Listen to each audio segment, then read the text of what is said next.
up and going. I am going to. I got to share this link over to my Twitter real quick. Let's see if we can get it up and experiment. Everything's like experiments these days. So let's see what we can do here. Tweet it. Can we tweet it? Yeah, there we go. There we go.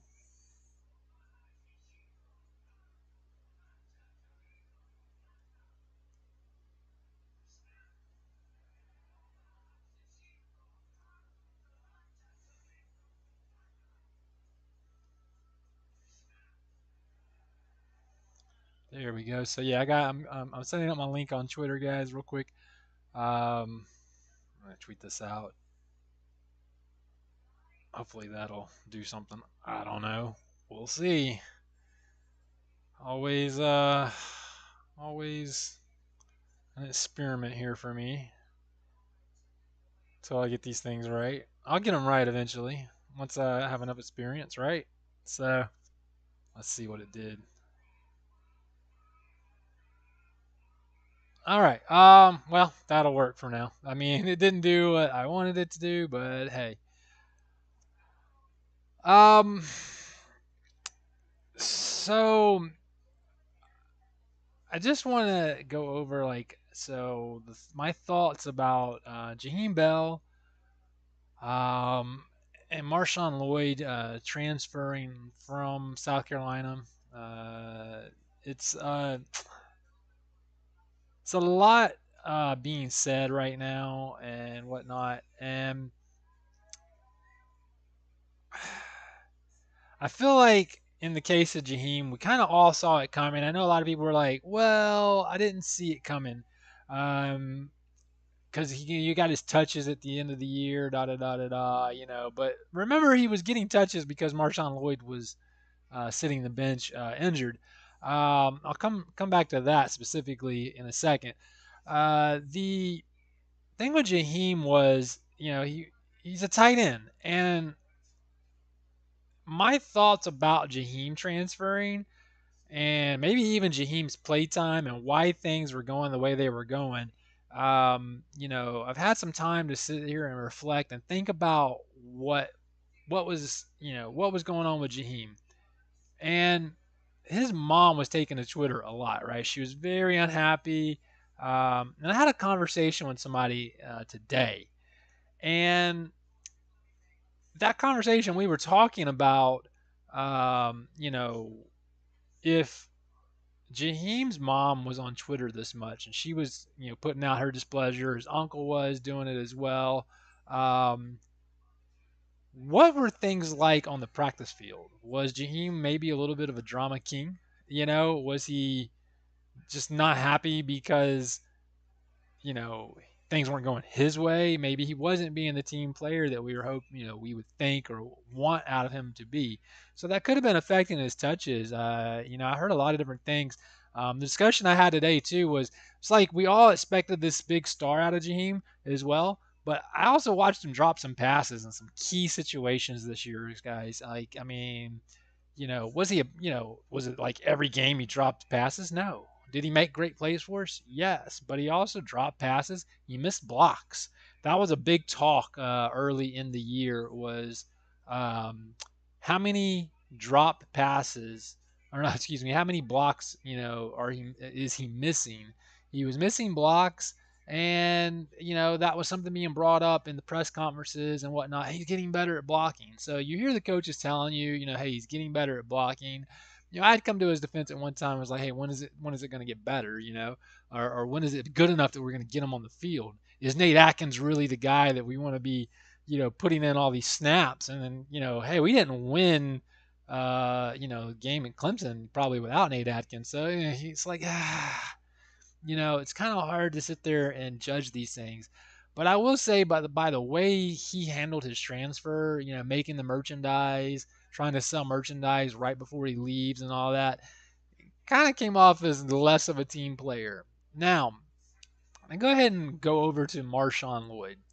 Marshawn, obviously, there was a lot of rumor, in the last 24 hours that he was going to transfer out. I'd even said, hey, why are we saying this until it's, less than a rumor? We're speculating based on his actions about bringing down his Twitter stuff, and then boom, hey, he hits the portal.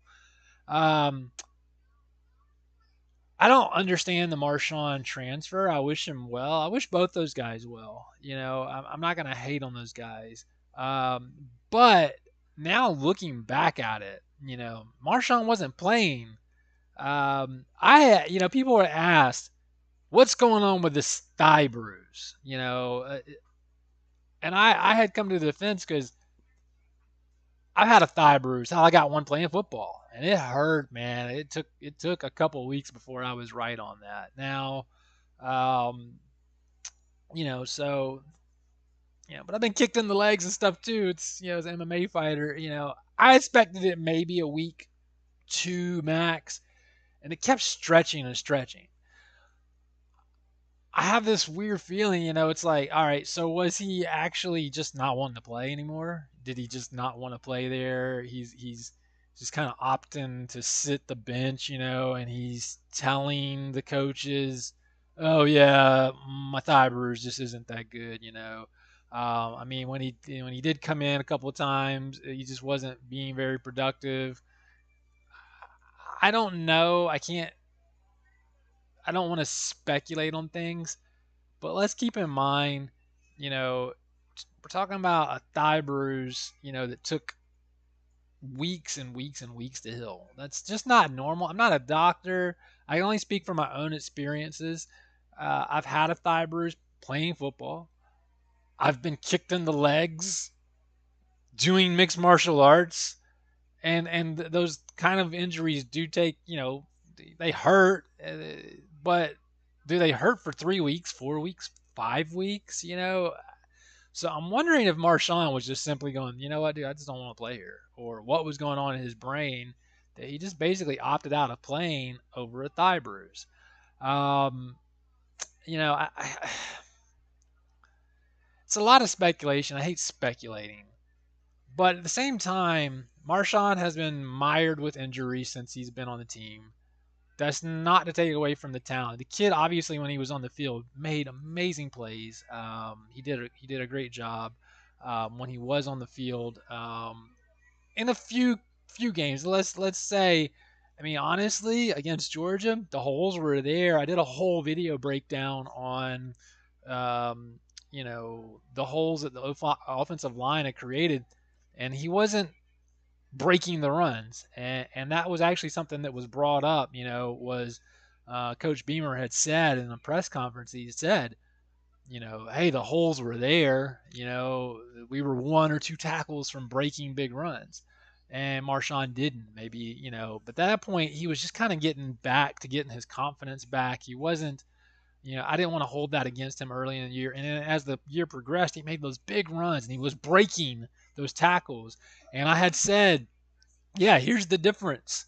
Because somebody had questioned, well, you're telling me that's the difference in production is a guy breaking a run. And I said, yes, that's the difference. Watch this play. Here's a play where, MarShawn gets in a one-on-one situation in the backfield. He gets hit. He breaks the tackle and breaks a big run.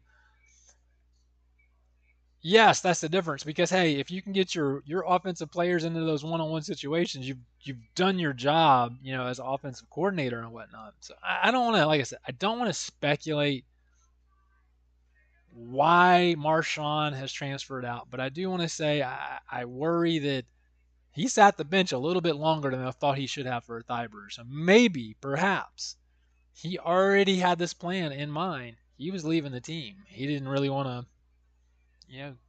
risk injury or whatever, knowing he was going to transfer out and hit the transfer portal. Is it because the new offensive coordinator is being talked about? I mean, I don't see where that affects MarShawn, uh, because even with Satterfield there, MarShawn was getting his touches, he was getting yards, he was getting eyes on him. The only way I can see like the new OC thing affects him is because he's worried that he's going to have to learn a new system. But even if he transfers, he's going to have to learn a new system. There's talk that he's going to go to Maryland and play in Maryland. And it's closer to home. That's in the area that he's from. So maybe that's going to be, why he transfers. Maybe he just wanted to go play closer to home. I mean, maybe that's what's going on with Jahiem. He's going to play in Florida State. It's Lake City, Florida. My family's from Lake City, so I know exactly where that's at. The Tallahassee area, Lake City area. It's all very close. So maybe these guys, could be a mixture of they were upset, things like that, and they just wanted to play closer to home. I mean, maybe Florida State didn't want Jahiem Bell before, and we did, or he saw a better opportunity here, and now he sees a better opportunity to go back and represent his home state. I don't know, but I do not like the way he handled things. I don't like how his mom took to Twitter, his uncle took to Twitter. The amount of drama that they were out there throwing out there, especially mom. Like I said, I had a conversation today, and it was pointed out that like you can't judge a player based on their family members doing something. But usually in those situations, and this was the part that was pointed out, is when a family member is saying something wrong, the player goes back and is like, hey, stop. Don't do that. Quit doing that. You're making me look bad. I go back to the video after Kentucky. So when we beat Kentucky, we see this video in the locker room, and they're doing the dance, right? Shane's doing the dance. Jahiem is in the back, okay? And I've looked at this two different ways, and it could be one of two things, right? So Jahiem either he's in the back and he busts his way through because he wants to show support to Shane Beamer, but now realizing maybe there's this drama king kind of thing going on. What if it was more like, I'm going to bust my way through because I want to be in front of the video? He pushed teammates out of the way to get in front, and I was thinking, oh, he was trying to show he was happy. But when you look down the road and you go, well, he obviously wasn't happy with the team. His mom wasn't happy with the team. His uncle wasn't happy with the team. And you go back and you look at that video and you go, okay, well, he just bust his way up front, So I'm not worried about losing Jahiem Bell. Would I like to keep him there? Absolutely. But I'm not worried about losing him because when you look at the numbers and the production we got from him this year, he's not what made us win games or lose games. When he filled in for MarShawn, when he filled in as a running back, that was obviously a difference maker because we lost, our options 1 and 2, at the running back position. And he did a good job there. He's a super talented athlete. But I also heard a lot of rumblings, besides the fact, like I said, he missed blocks, he dropped some key passes. I also heard some rumblings that he was having a really hard time remembering his routes in the passing game, which may be a reason he wasn't getting as many snaps, So there could be so many levels to this. Now, as we look forward and we know, hey, look, we're about to get a new offensive coordinator. It looks like it's this Dowell Loggins. I've heard a couple pronunciations of his name now. I'm going to have to look that up. But as we're seeing this new OC maybe coming in, he's coming from Arkansas. We just saw a tight end from Arkansas go into the transfer portal, and a good tight end too. So the odds are that guy's probably following his tight end coach to South Carolina. I'm not going to say, hey, we're going to get that guy, but I mean, that's kind of what's happening in college football right now, right? Coach hits the transfer portal, or coach goes to a new team. Because of the transfer portal, it's allowing a player to immediately hit the transfer portal, be available to play the next year. And I hear a lot of people going, that's, transfer portal, blah, blah, blah. Remember, players always had the ability to transfer, but they had to sit out a year. So what we're seeing is now that they don't have to sit out a year, there's no, hey, I got to sit down a year. I can immediately follow my coach and be on the team and start playing immediately.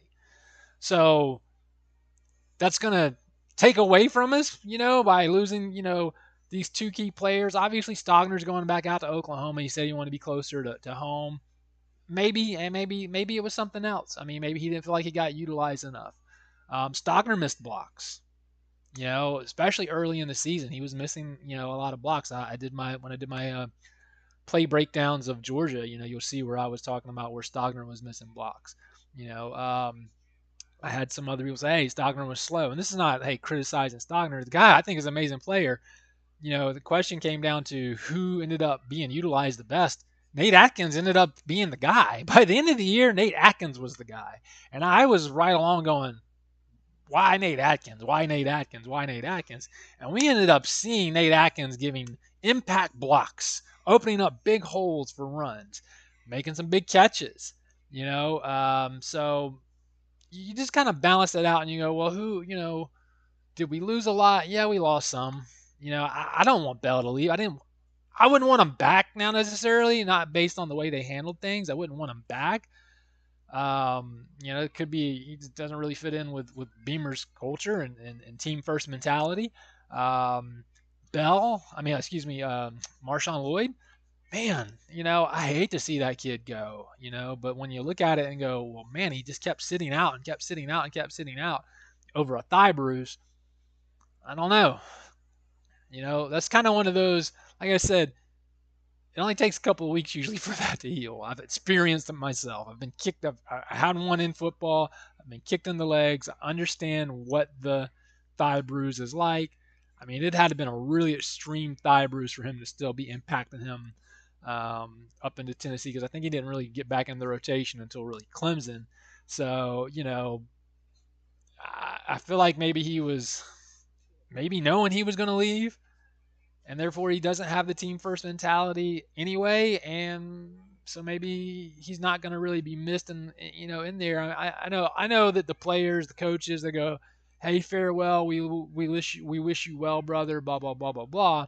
Um, but what's funny is I've seen MarShawn making those tweets for some of the other guys that were leaving, like Bell and whatnot, and now he's leaving. So maybe he was like, "Yeah, I'm gonna be positive about them leaving because I'm probably getting ready to as well."